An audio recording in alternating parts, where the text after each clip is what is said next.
Good morning, students. Today we will continue the reading of lesson 14 of your SST book. The name of the chapter is Towards Freedom. So let's start. In previous lecture, we have read about the Congress leaders, moderate leaders, and then we read radicals about radical. Today we will continue this reading and start with the partition of Bengal. The today topic is the partition of Bengal, कि बंगाल का विभाजन. The British wanted to curb the growth of nationalism.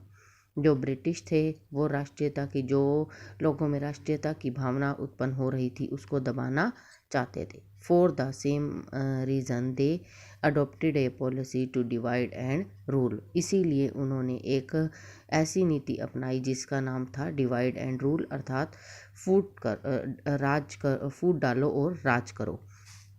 They try to create a rift between Hindu and Muslims. वो क्या है, हिंदू और Muslims के बीच में क्या करवाना चाहते थे, लड़ाई झगड़े डलाना चाहते थे, दरार डालना चाहते थे. इसीलिए उन्होंने in 1905 the English decided to partition Bengal.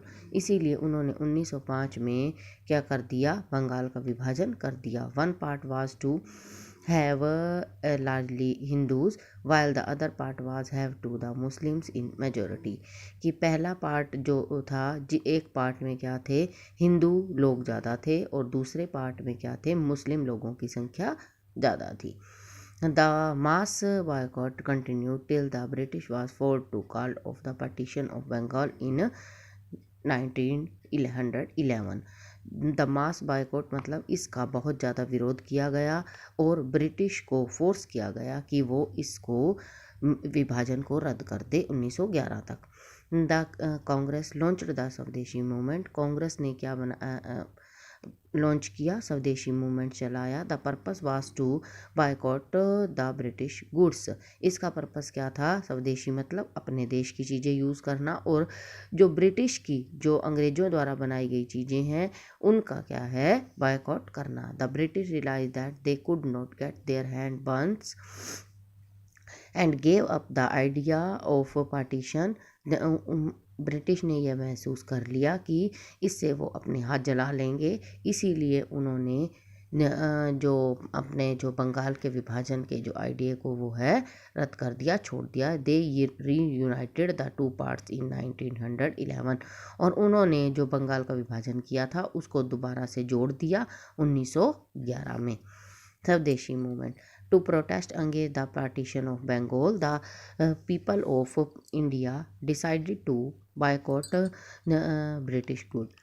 कि बंगाल के विभाजन के विरोध में लोगों ने क्या किया, डिसाइड किया कि हम ब्रिटिश गुड का क्या करेंगे, लोग जो अंग्रेज़ों के द्वारा बनाई गई चीज़ें हैं उनका बहिष्कार करेंगे. द मूवमेंट वाज कॉल्ड स्वदेशी मूवमेंट. इस मूवमेंट को स्वदेशी मूवमेंट कहा गया. Eight many places people arranged bonfire of cloth and other thing made in England. इस आंदोलन के चलते कई जगहों पर लोगों ने जो अंग्रेज़ों द्वारा इंग्लैंड में बनी हुई चीज़ें थी या कपड़े थे उनकी क्या जलाई, होली जलाई, अर्थात उन सब चीज़ों को जला दिया. Many shops selling British clothes and goods were looted. जिन शॉप्स में अंग्रेज़ों की बनी हुई कपड़े या चीज़ें बिकती थी उनको लूट लिया गया. The students and women took place in this movement. इसमें विद्यार्थियों ने और औरतों ने भी इस विरोध में बहुत एक्टिवली भाग लिया. The British government tried to suppress the swadeshi movement. British government ने इस मूवमेंट को दबाने का बहुत प्रयास किया.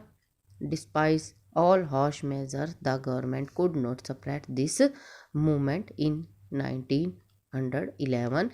बहुत से कठोर कदम उठाए उन्होंने इस मूवमेंट को दबाने के लिए, परंतु वो अपने इस काम में सफल नहीं हो सके, इस मूवमेंट को दबा नहीं सके. And the British withdraw the partition of Bengal. और उन्होंने बंगाल के विभाजन को रद्द कर दिया 1911 में. आगे आता है रेवोल्यूशनरीज। रेवोल्यूशनरीज मीन्स होता है क्रांतिकारी नेता।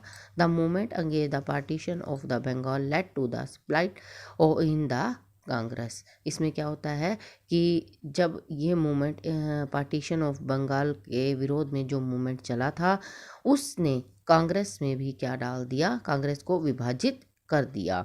The extremist left the party. जो पहले नेता थे उन्होंने, जो एक्सट्रीमिस्ट कहा जाता था उन्होंने उस कांग्रेस पार्टी को छोड़ दिया। There were some leaders, Indian leaders who believed that freedom could be gained soon, should be gained soon, कि कुछ ऐसे नेता अब नए आए जो इसमें विश्वास रखते थे कि अब हमें आज़ादी जल्दी ही मिल जानी चाहिए। They believe that the only way to get freedom was to fight against the British with bombs and weapons. वो इसमें एक ही चीज़ में विश्वास रखते थे, वो क्या था कि आज़ादी पाने का एक ही रास्ता है कि हम बॉम्ब्स का और शस्त्रों का, अस्त्रों का क्या करें, इस्तेमाल करें। These people who believe in the use of violence, जो लोग वर कॉल्ड द रेवोल्यूशनरी, जो लोग वायलेंस में मतलब हिंसा में विश्वास रखते थे, उन्हें क्या कहा गया, रेवोल्यूशनरीज, क्रांतिकारी कहा गया।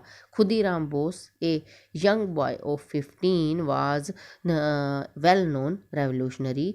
एक खुदीराम बोस का एक 15 साल का लड़का था जो बहुत जाना माना क्रांतिकारी था। Was hanged by the British government. उसे 15 साल की उम्र में ब्रिटिश गवर्नमेंट के द्वारा फांसी पर चढ़ा दिया गया। As the freedom movement became strong, even the people who lived outside India began to work for the India freedom. जो जैसे जैसे स्वतंत्रता आंदोलन क्या हो गया, मजबूत होता गया, यहाँ तक कि जो इंडिया से लोग बाहर रहते थे, उन्होंने भी इंडिया को आज़ाद करवाने के लिए प्रयास करने शुरू कर दिए। Madam Cama went to Geneva and published a newspaper called Mataram. Madam Cama Geneva गई और उन्होंने वहाँ पर एक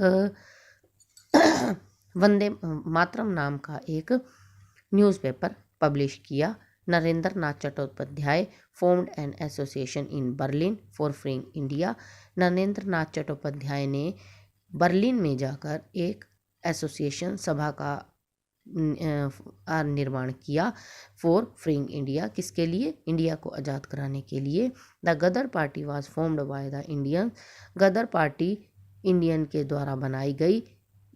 सेटल्ड इन अमेरिका, जो लोग जो इंडियन अमेरिका में रहते थे, उन्होंने एक गदर पार्टी का निर्माण किया टू हेल्प द रेवोल्यूशनरीज। किसके लिए, क्रांतिकारियों की मदद करने के लिए।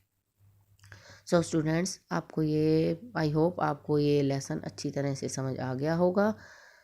आपने इस लेसन को अच्छी तरह से रीड करना है और इसमें से आपने 7 MCQ पिक करने हैं और उसे अपनी रफ नोटबुक में राइट करना है। सो स्टूडेंट्स, अगले नेक्स्ट लेक्चर में हम इसकी एक्सरसाइज करेंगे। कीवर्ड मैं पहले आपको सेंड कर चुकी हूँ, उसे आपने अपनी फेयर नोटबुक में राइट करना है। Thank you and have a nice day.